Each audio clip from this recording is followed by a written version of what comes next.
Assalamualaikum warahmatullahi wabarakatuh. Kembali lagi di podcast Aceh Documentary. Kita masih dalam suasana COVID-19 atau virus corona. Bagi masyarakat yang di rumah aja, kita sudah diinstruksikan oleh pemerintah di tengah COVID ini kita harus sering-sering di rumah aja.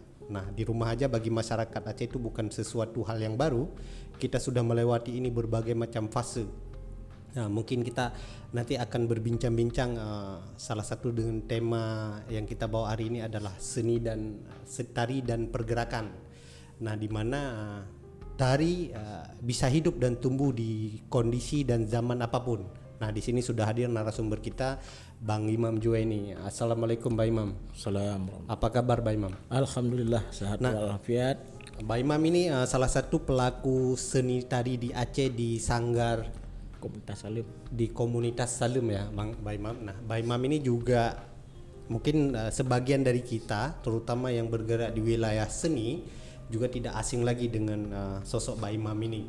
Nah, untuk kita lebih dalam lagi, kita terus langsung aja ngobrol sama Bang Imam nih. Nah, ini Bang Imam suasana lagi COVID nih, bisa nggak diceritain bagaimana nih kondisi seni tari kita nih, pelaku Bang Imam yang bergelut di wilayah seni tari. Ya, terima kasih. Assalamualaikum warahmatullahi wabarakatuh. Waalaikumsalam. Terima kasih. Jadi dengan kondisi kita hari ini memang untuk sebuah kegiatan sanggar seni umumnya, apalagi tari, memang tidak bisa berbuat banyak. Mengingat yang pertama kita tidak boleh adanya perkumpulan yang banyak. Yang kedua tidak ada event apapun, apalagi yang berbicara tentang tari tradisi Aceh misalnya, yang namanya tradisi Aceh terlalu dimainkan dalam bentuk berkelompok atau orang banyak. Dan di sini dari semenjak kondisi ini terjadi, kita emang off total dan tidak bisa melakukan kegiatan apapun. Jangankan untuk latihan atau penampilan, kita untuk bertemu dengan anggota aja susah gitu. Oke, harus jaga jarak, distancing. Iya. Oke, nah ini kan akan berpengaruh kepada kreativitas seni tari itu sendiri. Ini kalau lama-lama, ini latihan pun juga nggak bisa nih, Bang. Iya, nggak bisa. Ini lama-lama bisa terlupakan nih dengan seni tari sendiri itu ya. Iya, konsekuensinya itu. Artinya memang kalau kita lihat ada bentuk-bentuk yang mungkin kita nanti harus mengulang kembali. Artinya generasi yang sudah kita bentuk ini bisa jadi nanti kita bisa aktif kembali, dengan catatan kita harus mengulang materi-materi yang pernah mereka kuasai. Atau bisa jadi mungkin satu generasi ini kita harus merekrut lain atau yang baru. Mungkin itu masih 50-50 lah kalau saya lihat. Dan resiko-resikonya memang walaupun kita ada mensiasatinya dengan bentuk misalnya nanti kita hidupkan kembali video-video penampilan kita, jadi kita kasih mereka itu menonton yang mereka mainkan. Itu mungkin salah satu. Itu berapa lama misalnya Bang Imam seseorang itu baru bisa melupakan sebuah gerak misalnya di sebuah seni tari kalau dia nggak pernah tampil atau latihan sama sekali? Itu misalnya mungkin tidak hilang ya secara totalitas, tapi dia akan kaku mungkin karena nggak biasa tampil lagi. Itu berapa lama tuh biasanya butuh waktu gitu? Ya biasanya kan kalau kita lihat patronnya misalnya puasa, jadi ketika bulan Ramadan kita off, jadi ketika balik di situ nampak kekakuan gerak dan sebagainya. Artinya roh untuk bermain secara maksimal itu masih dicari lagi. Misalnya tingkat lembutnya di mana, tingkat kecepatannya di mana, jadi nggak langsung bisa dapat. Malah salah-salah ya kalau yang tari duduk ini bisa bengkak nih lehernya, atau bisa berantuk misalnya. Ini jangkauannya 1 bulan lah kita bilang. Itu yang puasa ya, yang puasa apalagi aja. COVID kita sudah berapa bulan? Belum jelas kan. Beresiko kalau saya melihat, memang beresiko sekali memang. Nah, berarti ini kalau kita tarik ke histori lah, ke masa lalu nih ya. Artinya kan sebuah seni tari ini bisa jadi sebuah indikator lah kenapa misalnya tari etnik Aceh ya, tari nenek moyang kita ini bisa jadi sebuah sebab dia hilang ya. Ada kondisi-kondisi yang seperti ini gitu, sehingga yang membuat mungkin ada ratusan seni tari di Aceh yang Mungkin Mbak Imam bisa ceritain nih berapa banyak sih bentuk-bentuk seni tari yang ada di Aceh yang kemudian kita sulit memainkan kembali gitu. Mungkin apakah punya sebuah fenomena yang seperti ini gitu? Iya. Jadi kalau kita lihat dalam sejarah perjalanan seni tari di Aceh memang pasang surut lah kita bilang. Artinya ada yang hilang dan ada yang memang harus direvitalisasi lagi dan ada yang masih eksis. Jadi kalau yang sudah hilang itu memang banyak di daerah-daerah itu memang total nggak ada lagi. Artinya kita hanya bisa melihat lewat sebuah deskripsi lama kayak gitu. Kemudian ada juga yang dimodifikasi dengan konsep kekinian tapi akarnya nggak hilang sehingga dia bisa mewarnai yang keberagaman tadi.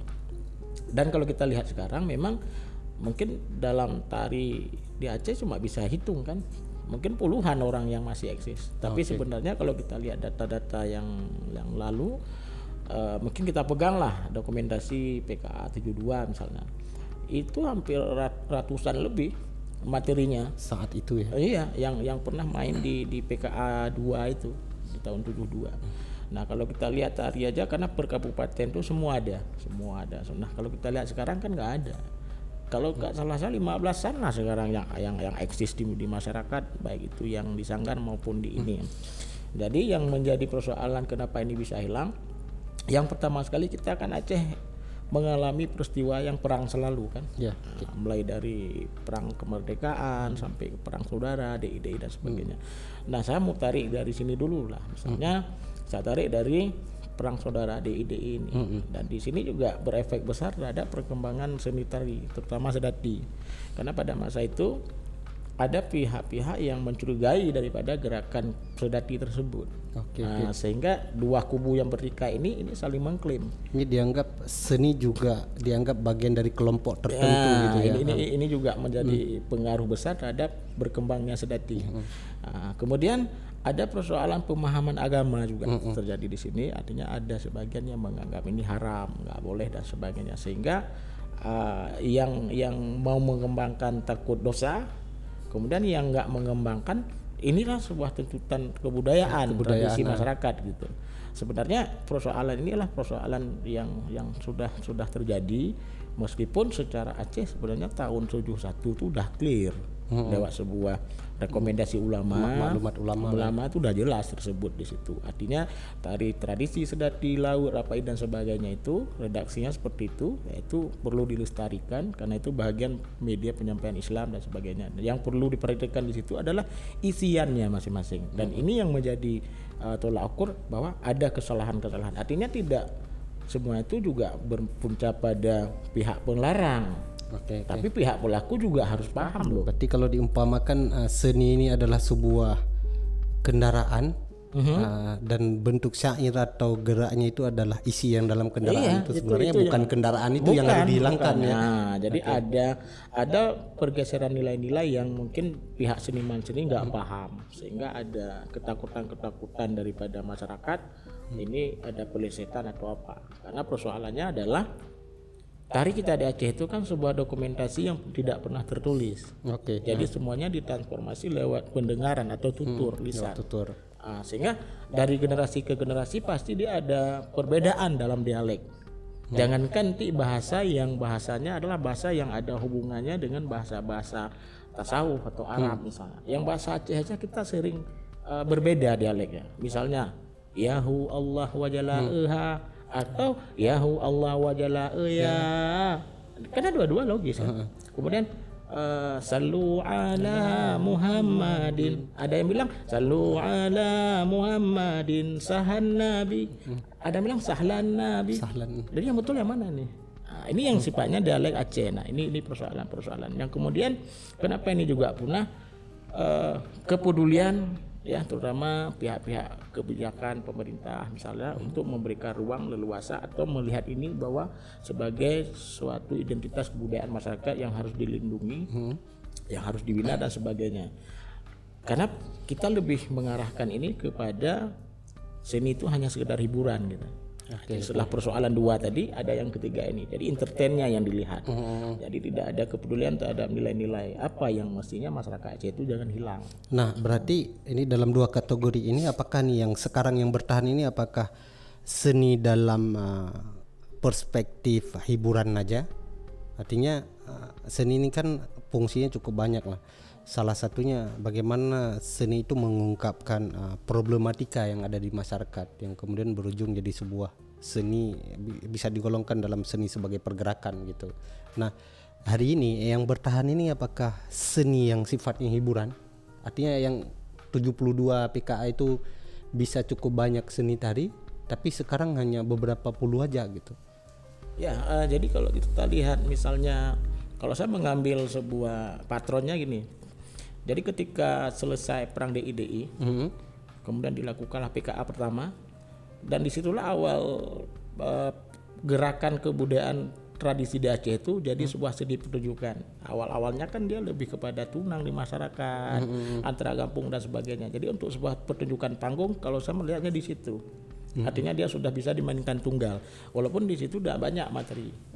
Nah, kalau debus masuk di situ, sedati udah masuk, tarifo udah masuk, laut udah masuk. Nah, jadi kalau kita lihat dari gerakan-gerakan masyarakat ini sebenarnya nilai-nilai itu yang membentuk masyarakat Aceh itu dia bisa menjadi sesuatu media dalam menyampaikan sesuatu yang sifatnya adalah mendidik masyarakat. Baik dia itu dalam bentuk gerakan. Nah, gerakannya gerakan apa?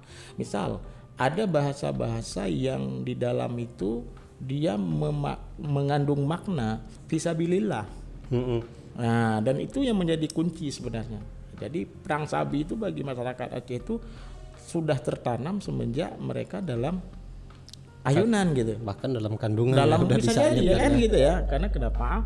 Karena ketika kita ada tradisi yang namanya tradisi payun anu, Doda Idi itu syair-syairnya itu tidak pernah lepas tentang akhlak, tentang menghargai, tentang sosial, kemudian juga tentang fisabilillah itu. Nah, jadi dalam tarian juga larinya seperti itu. Artinya larinya pesan-pesan ini juga dimediasikan menjadi sebuah gerak dan sebagainya, diperkuat dengan syair dan sebagainya. Jadi ya saya lihat di sini gerakan masyarakat dalam hal kebudayaan ini sebenarnya spontanitas lahir. Karena yang dilakukannya adalah yang pertama, makanya saya bilang tadi yang dilihat hari ini itu adalah sebuah seni entertainmentnya, pertunjukannya, bukan sebuah nilai seni yang dibentuk oleh masyarakat sebagai media membentuk interaksi masyarakat antar sesama. Ya. Dilakukannya lewat apa? Lewat tunang atau muro atau murab. Tunang ini memperlombakan antara kampung A dan B, dan itu semua baik itu Aceh pesisir, Aceh pedalaman maupun Aceh di kepulauan. Dan ini semua tradisi yang istilahnya yang menjadi identitas bagaimana masyarakat Aceh mengapresiasikan nilai-nilai kebudayaannya lewat sebuah permainan itu. Nah, ini kan kalau seni tari kita nih Bang, kita hanya seakan-akan seni tari kita itu hanya berbicara dalam perspektif akhirat gitu. Artinya syair-syairnya yang semua melantunkan kepada kita kedekatan kepada Allah lah. Nah, tapi kan dalam Islam juga kita mengajarkan untuk peduli kepada akhirat, dunia. Artinya tempat kita hidup sekarang ini. Artinya berbagai problematika baik sosial, budaya dan segala macam juga itu ikut harus kita perhatikan gitu dalam hidup ini. Nah, ada nggak sebuah bentuk seni tari kita yang tidak hanya berbicara pada konteks akhirat aja, dalam konteks dunia juga mungkin dia menyampaikan sesuatu apa yang terjadi di zamannya gitu. Ya, itu makanya kan yang menjadi unik daripada tradisi Aceh itu ada yang namanya dia bisa mengikuti perkembangan zaman. Oke. Nah, kalau dalam struktur sedati itu ada ruang yang diisinya dengan konteks kekinian yang disebut dengan lani.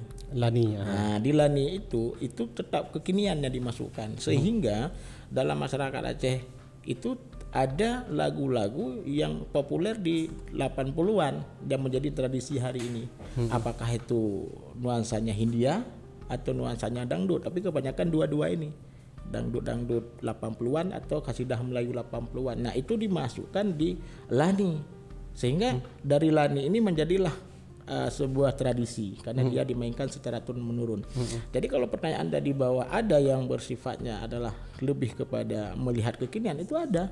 Oke, contoh itu Lani tadi. Contoh di Lani itu tadi, karena ada ruang. Nah, Lani itu artinya di konteks sekarang pun dia bisa dipakai, terupdate.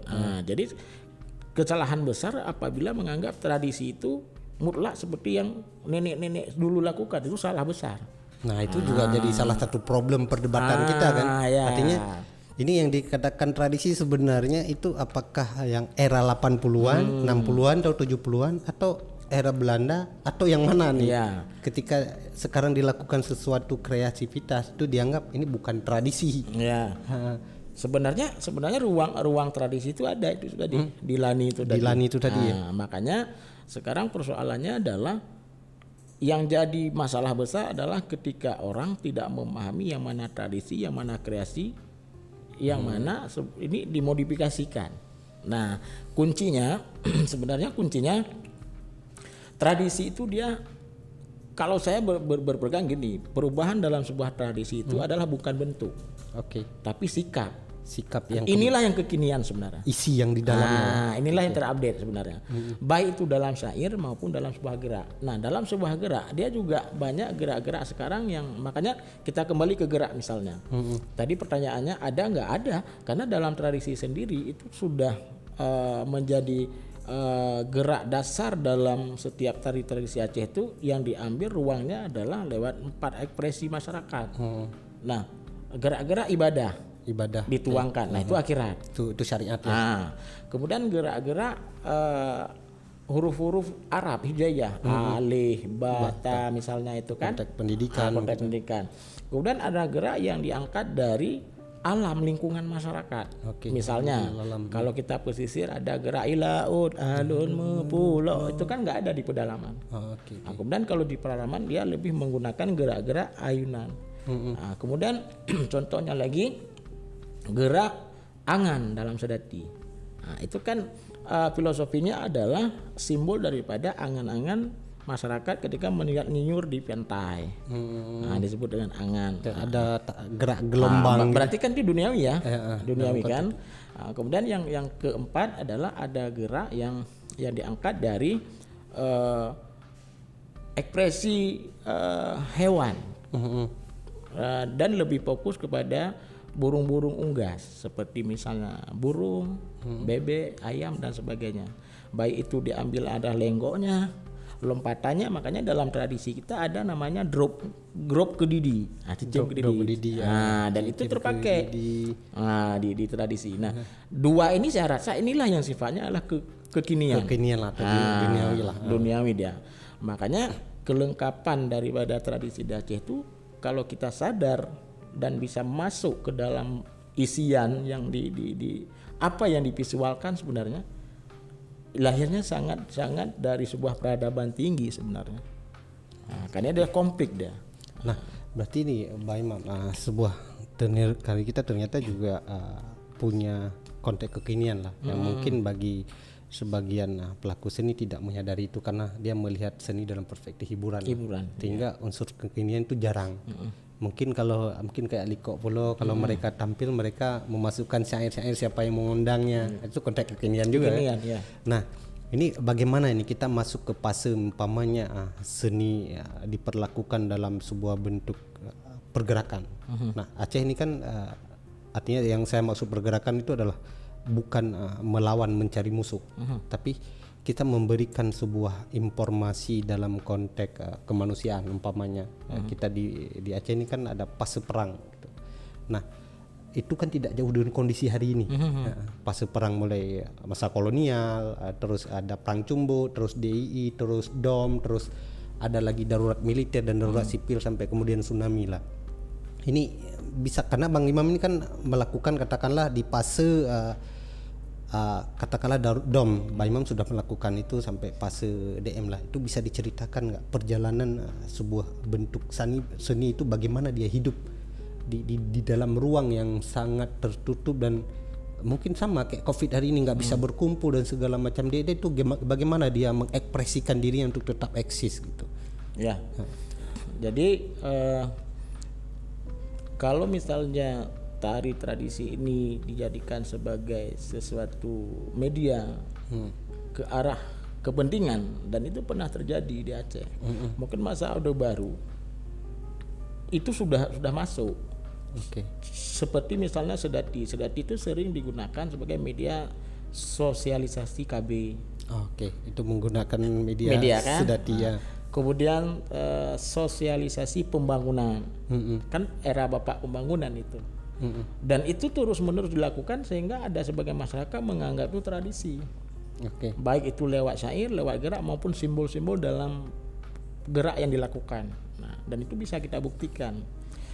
Nah, kemudian ketika kita berada pada kondisi peristiwa yang sifatnya banyak melibatkan kerugian masyarakat dan sebagainya, seperti misalnya saya coba beranjak dari DOM dulu lah.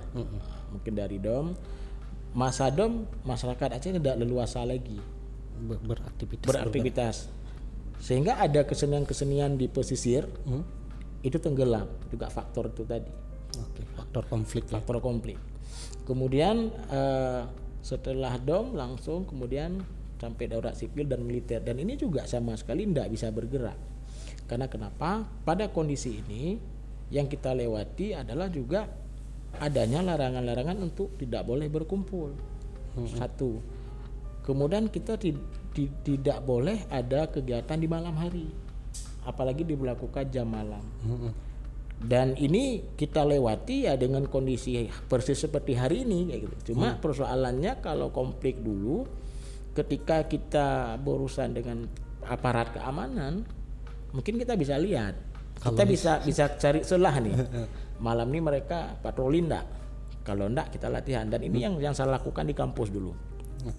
Sehingga kadang-kadang ketika kita latihan datang patroli, diminta KTP semua dan sebagainya ya. Jadi ada rasa trauma juga, takut gitu. Nah, kemudian ketika parah-parahnya konflik di Aceh, kita juga bisa melakukan kegiatan dengan catatan kalau saya di kampus dulu itu anggota berangkatnya sore sebelum jam 6. Karena latihannya malam. Jadi sebelum jam 6 mereka udah ke kampus gitu. Nah, kemudian kita latihan di ruang yang tertutup supaya tidak ada yang ini. Ketika ada pihak keamanan datang dan kita katakan bahwa kita latihan dan sebagainya, walaupun nanti ada sebagian yang misalnya ada sedikit diminta KTP atau pos dan sebagainya. Jadi masih ada ruang lah untuk bergerak. Ya. Nah, dan sebagai pengalaman, ketika penggerebekan dilakukan malam itu saya tidak melakukan latihan. Padahal itu malam latihan rutin saya itu malam minggu. Karena kondisi saya lihat nggak menentu, saya bilang sama anggota jangan latihan malam ini. Pas malam itu masuk kampus digerebek lah di kampus. Dan alhamdulillah selamat. Itu tahun berapa? 99? 2003. Udah 2003. Lagi darurat militer lah ya. Jadi di kala itu memang ruang gerak kita berkesenian memang nggak ada sama sekali. Jadi yang ada misalnya mungkin bedanya sedikit gini, kalau masa darurat ini kita bisa main dengan catatan siapa yang buat acara. Jadi kalau yang buat acaranya punya power, mereka bisa buat acara gitu. Apalagi UIN saat itu banyak mahasiswa yang terlibat dalam gerakan mahasiswa dan sebagainya kan. Nah, misalnya ini yang buat apa? Orang-orang yang punya power dalam pemerintahan. Itu bisa. Kalau di kecamatan yang dirasakan oleh orang tradisi dulu, mereka bisa main perayaan 17 Agustus saja. Karena dibuat di kecamatan. Hanya latihan mungkin 1 minggu sebelum 17-an gitu. Jadi di masa konflik ini kita masih bisa cari celah untuk mengulang-ulang. Kita nggak bicara kreativitas menggarap yang baru, kita nggak bicara ada modifikasi di sini karena kondisi nggak memungkinkan. Tapi kita hanya berbicara cari panggung. Dengan adanya panggung kita bisa buat aktif. Dengan aktif kita bisa mengumpulin balik anggota-anggota kita. Nah, masa konflik dulu ini bisa dilakukan, bisa kita kondisikan. Dan sebagai pengalaman, saya pernah main di daerah Ajun Aceh Besar. Ajun Jumpit. Lagi kita main berperang kiri dan kanan, pelurunya memang masuk panggung. Dan ini pengalaman. Nah, jadi ketika kami buka suara tekan kami nggak open pertama. ternyata makin parah, mana ada turun ke bawah semua kan. Nah ini pengalaman. Kemudian ada juga beberapa kegiatan yang kita buat itu juga berusaha panjang dan kita juga selalu dicurigai dan sebagainya. Misalnya tahun 2003 kita buat sebuah program Muhibah Seni Budaya budaya ke Malaysia pada saat itu, dan di situ juga kita hampir di jalan di pos tuh diperiksa gitu, dicurigai, sampai kita udah sampai ke sana kita juga nggak leluasa kayak gitu. Artinya ada keraguan yang mungkin menganggap bahwa kita ini juga bahagian yang mereka cari gitu.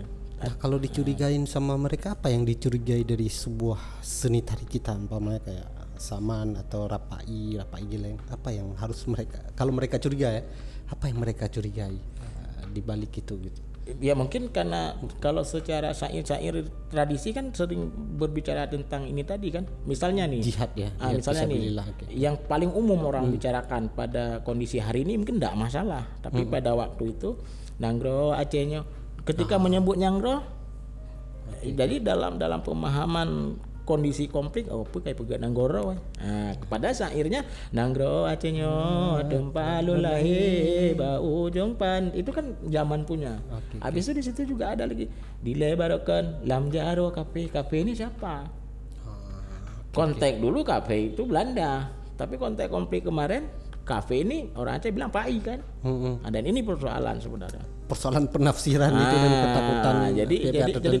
Jadi ruangnya yang beda. Saya melihatnya seperti itu. Kemudian ketika kita main sedati misal, kita kan bawa propertinya rencong utuh kita bawa rencong. Dan ini juga satu ketakutan yang mungkin mereka anggap ini nggak boleh. Makanya ada kejadian PKA keberapa saya lupa, entah kelima. Dan rencong saat itu sudah jadi sebuah souvenir. Sudah jadi sebuah souvenir. Malah nggak boleh pakai. Malah suruh alih dengan rencong buatan dari kayu. Dan itu pernah terjadi termasuk waktu pembukaan PKA keberapa saya lupa.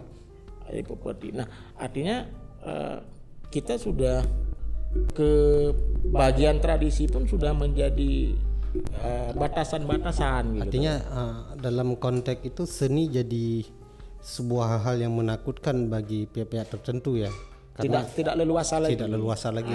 Nah, artinya kan kalau saat konflik itu masih punya ruang lah. Iya. Walaupun mungkin dalam konteks tampil hanya mungkin kayak luar negeri. Iya. Tapi di lokal kan lebih parah lagi. Misalnya mungkin kalau di Barat Selatan kan kalau sekarang ada misalnya tradisi khitan anaknya sampai 2 hari 2 malam. 2 hari 2 malam. Mungkin di pesisir juga apakah hampir sama misalnya yang sekarang nggak ada lagi? Nggak ada lagi itu. Itu berarti bisa saja diakibatkan karena nggak bisa tampil itu tadi ya, karena ruang itu. Karena waktu konflik masyarakat Aceh terutama di pesisir jangankan untuk berkesenian, mau taraweh aja ada bagian apa nggak bisa lagi. Sholat taraweh aja, jangankan berkesenian gitu ya.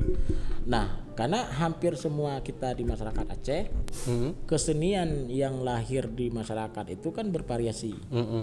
Mungkin yang tari itu dia sudah ada penggabungan dengan skill atau kreativitas lain, tapi ada kesenian yang dia masih berada pada kedudukannya bahagian agama. Contoh misalnya Dalai Kherat, Merukun, Musifut, dan ini kan di masyarakat masih menganggap sebuah kesenian yang ada hubungan langsung dengan ibadah. Nah ini aja nggak ada, ini aja mati, apalagi yang sifatnya gerak tadi.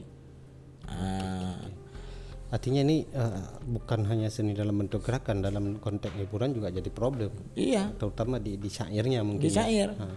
Nah ini Bang, dalam konteks sekarang kan ini saya rasa juga ruang lingkupnya nggak jauh-jauh beda. Mungkin di masa darurat militer kita lihat artinya yang menantang terlihat ya. Iya. Nah kalau sekarang kan ini nggak terlihat ya karena virus ya.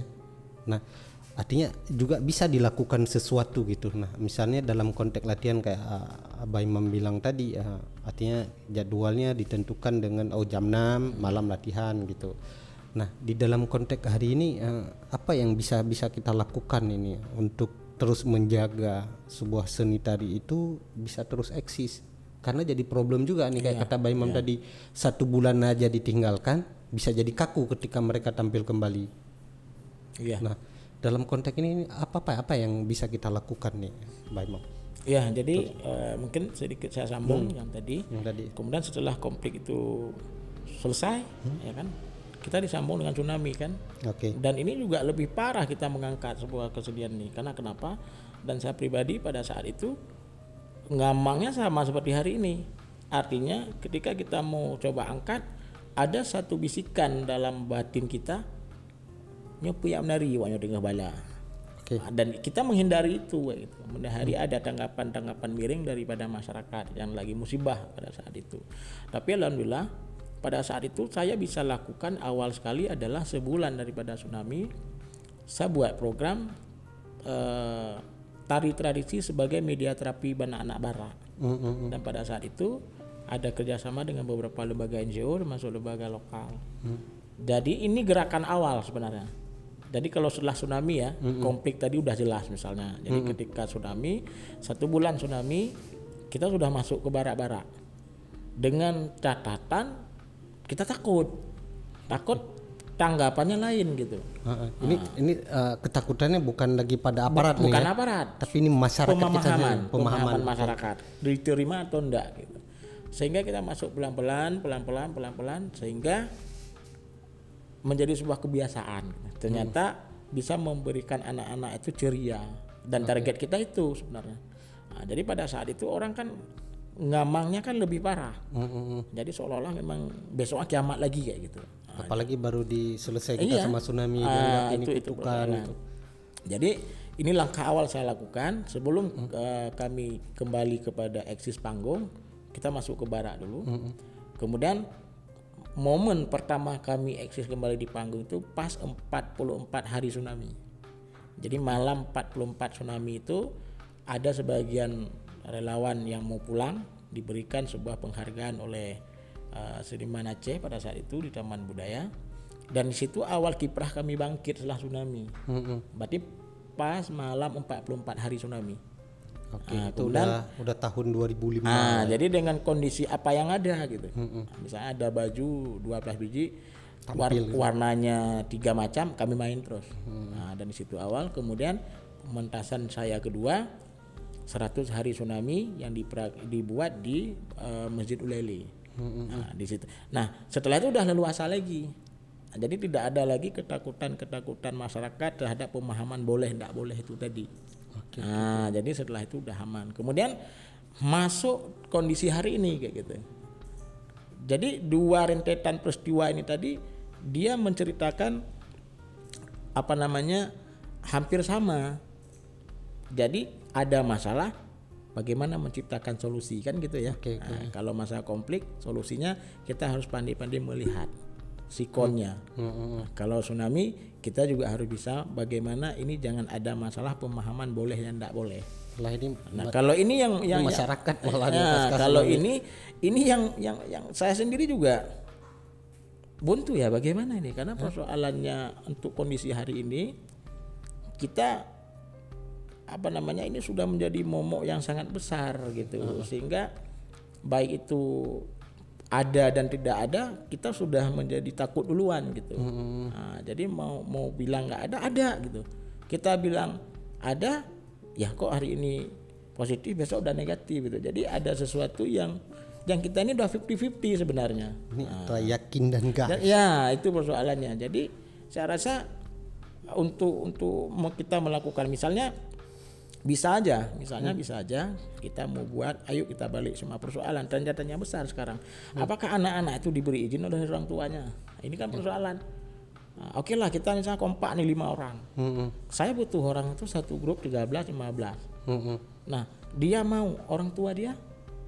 Nah ini persoalan. Jadi kendalanya bukan hanya masalah ketakutan aja, tapi izin orang tua sekarang. Oke, artinya ini bukan pada pemainnya ini. Bukan pemain lagi, dukungan. Udah dukungan dari keluarga dulu, kemudian masyarakat, kemudian lingkungan di mana kita mau eksis lagi. Nah, jadi agak lebih rumit nih kita menghidupkan. Artinya kenapa? Karena yang kita hadapi inilah sesuatu yang nggak nampak gitu. Mungkin kalau dulu kita tahu nih, ini orang dukung atau nggak dukung gitu, jelas. Bisa kita siasati. Bisa kita ini. Tapi kalau ini nggak tahu nih.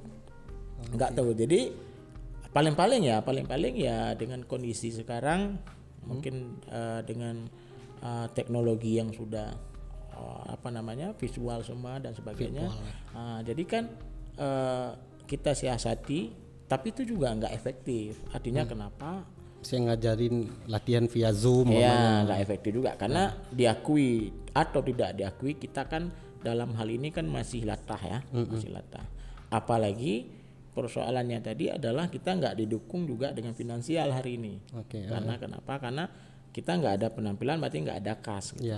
Jadi dengan nggak ada kas kita nggak bisa, karena kesehariannya kita ada kas, ada penampilan, ada uang latihan. Jadi berbicara misalnya ada sport period itu kan semuanya musiman. Nah, tapi yang rutin ini kan punya sendiri dia. Artinya ada event dan segala macam. Nah sebelum COVID udah banyak event nih untuk agenda khusus di Sanggar Bayi Mam sendiri untuk tampil-tampil. Sebenarnya untuk tahun ini kita ada beberapa program sebenarnya. Nah, tapi karena memang kondisi ini tadi ya semua nggak ada. Dan memang sama sekali nggak ada, total nggak ada. Total nggak ada sama sekali. Berarti ini selama COVID ini tidak pernah ada latihan sama sekali? Nggak ada. Paling-paling itu tadi Dewat Group, kita ada Buat Group. Kita hanya mereview penampilan mereka aja. Mungkin secara tidak langsung saya memberikan gambaran kepada anggota, kalian nontonlah yang kalian main. Karena dia pernah bisa, kalau lihat lagi pasti dapat. Tapi secara totalitas untuk permainannya tetap tidak dapat. Tapi daripada mereka duduk di warkop, mungkin mereka bisa duduk ngumpul latihan. Paling-paling kayak kemarin tuh dengan kondisi kayak gini, saya cuma bisa melibatkan orang kecil yang menggarap lagu. Lagu yang sifatnya kan dia kan nggak butuh banyak. Kemudian lagu itu kan bisa kita nggak pergi sama-sama pun nggak masalah. Besok kamu pergi ke studio rekod vokal ya. Jadi itu. Jadi selama konflik ini selama kondisi hari ini konflik ini, dan COVID hampir sama nah. konflik hampir sama. Jadi selama ini kita hanya bisa bergerak dalam dunia studio gitu. Oke, baik, memang di tengah kondisi COVID ini kita serba bingung ya mencari jalan keluar nih. Bagaimana keberlangsungan seni itu sendiri. Misalnya kayak kita diskusikan dari tadi. Ini kita bisa latihan, tapi kita nggak punya ruang untuk tampil gitu segala macam. Makanya kan seni ini juga butuh logistik.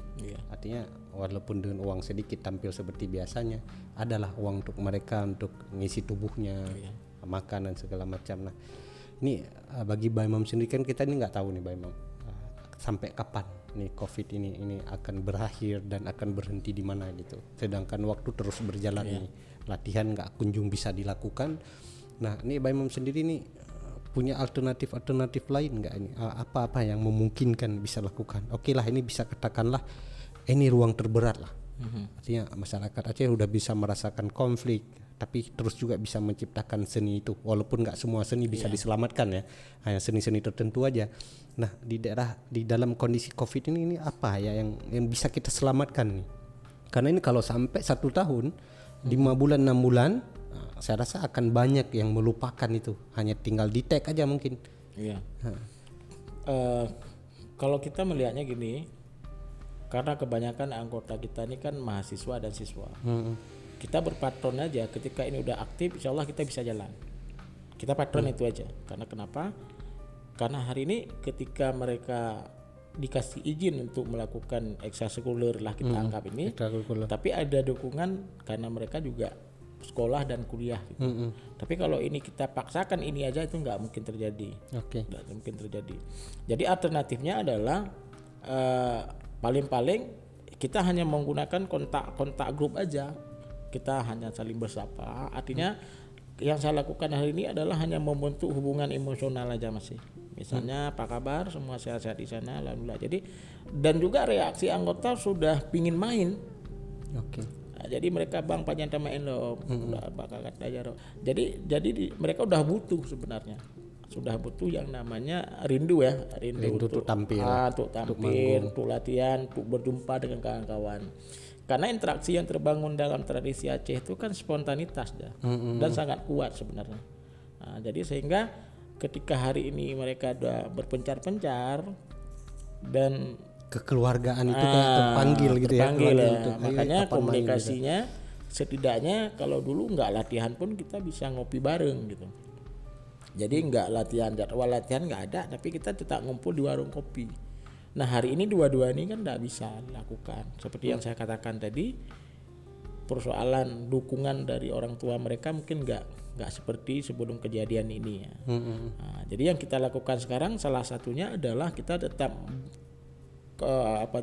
tetap dalam kondisi komunikasi, saling menyapa, silaturahmi lewat grup yang kita lakukan untuk jadwal latihan. Itu hanya persoalan komunikasi emosional Itu aja. aja, kalau lain nggak bisa. Ini misalnya ini pernah nggak kita kan dalam kondisi ini terutama misalnya pemerintah Aceh nih, dalam hal ini terkait dinas kebudayaan, ada nggak misalnya ngeduduk memikirkan persoalan ini gitu? Kan artinya ini dampaknya kan bukan hanya di wilayah seni tadi aja, juga di hal-hal lain lah. Iya. Dan pemerintah kan juga punya sanggar sendiri gitu. Artinya mereka juga harus ikut memikirkan gitu. Ada nggak ruang-ruang dialog, diskusi dialektika lah untuk mencari jalan keluar ini? Apalagi ntar lagi mau diterapkan new normal. Malah beberapa tempat wisata udah buka nih. Artinya sudah ada nggak pola atau diskusi kayak atau apa gitu yang sudah dilakukan atau bukan yang sudah dilakukan ya, tepatnya apa yang akan dilakukan nih untuk hal dalam konteks seni tari ini, Pak Imam? Atau Pak Imam sendiri pernah dipanggil nggak nih membicarakan ini gitu? Iya, jadi kebetulan kemarin baru dihubungi oleh pihak pariwisata, dinas pariwisata, dan juga dibuat satu grup. Jadi untuk arah ke situ kita baru mulai Senin besok rapat. Oke. Nah, makanya saya nggak tahu apa arahnya kemana dan sebagainya. Tapi Senin besok jam 2 kita diundang. Itu agendanya apa? Tapi dia di situ lebih ke arahnya juga pemberdayaan inilah. Tapi dalam teknisnya saya nggak tahu karena baru rapat pertama. Mungkin lebih ke pemberdayaan. Makanya mungkin yang pertanyaan tadi kita bisa lihat di hari Senin itulah. Jadi pemerintah sudah bergerak. Tapi apa secara hasilnya kita belum karena baru misalnya kan kalau kementerian itu beberapa kali kita ikutin itu misalnya di Dirjen Kebudayaan ya, mereka sampai ada buat program budaya saya kalau nggak salah ya, dan itu memfasilitasi untuk seniman, pelaku seni, ada seni tari, film, dan juga teater, semuanya lah itu muncul dan itu sebagai ruang tampil mereka walaupun dibayar dengan ya walaupun tidak banyak lah, tapi saya rasa itu sangat mencukupi di tengah kondisi kayak gini. Nah, kalau Aceh sendiri itu belum ya? Belum tampak ke arah sana ya. Nah selama ini bagaimana nih Pak Imam sendiri untuk mencoba bertahan khususnya menjaga sanggar ini? Artinya ini kan banyak juga tim-tim anggotanya lah. Saya rasa juga di kawan-kawan di daerah kan akan butuh. Mungkin rindu untuk tampil itu, rindu untuk saya harus ada pendapatan Bang walaupun sedikit gitu. Ya memang seperti yang saya katakan tadi, kita untuk bergerak sekarang itu banyak persoalan, Artinya oke lah misalnya kita punya logistik dengan kondisi kemudian jadi problem juga untuk tampil juga gitu kan. Oke, kita semangat nih mau latihan, nggak ada logistik dengan jauh lah kita bilang misalnya untuk latihan aja nggak ada nih. Misalnya karena kita nggak ada income sekarang kan, nggak ada ininya. Mungkin ya sekali, 2 kali, 3 kali ya kita pernah bergerak lewat nggak ada gitu. Dari 0 bisa lah 1, 2. Tapi untuk ke 10 sekian kali kan juga berat karena nggak ada feedbacknya kan kayak gitu ya. Makanya kalau saya melihat sekarang itu bukan yang paling kunci itu adalah ada 2 di sini kalau saya melihat. Yang pertama adanya ruang, yang kedua adanya dukungan. Ada ruang dan ada dukungan. Jadi dukungannya ini kan baik itu dukungan daripada pemerintah, dari masyarakat.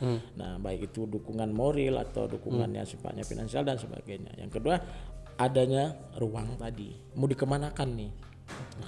Oke, saya bisa gerak misalnya ini Mam ini. Karena kalau memang udah ada target, orang udah pasti kembali gitu. Tapi kan beberapa daerah itu di pesta kan nggak boleh muncul ada liki segala macam. Tapi beberapa mensiasati gitu tanpa mic. Iya. Artinya ini butuh juga kan kebijakan new normal ini untuk segera diterapkan mungkin di Aceh lah, gimana konsepnya. Nah ini harapan sendiri nih dari Pak Imam selaku pelaku seni tari ini apa harapan Pak Imam sendiri? Ini untuk keberlangsungan seni tari ya. Ya pengharapannya ya itu tadi, artinya ya dukungan yang sangat penting. Dukungan itu baik dukungan moral dan materialnya, itu yang sangat penting sebenarnya. Artinya kita masih ada anggota kita kan ada adanya nih. Nah bisa jadi anggota kita sekarang udah banting setir dah.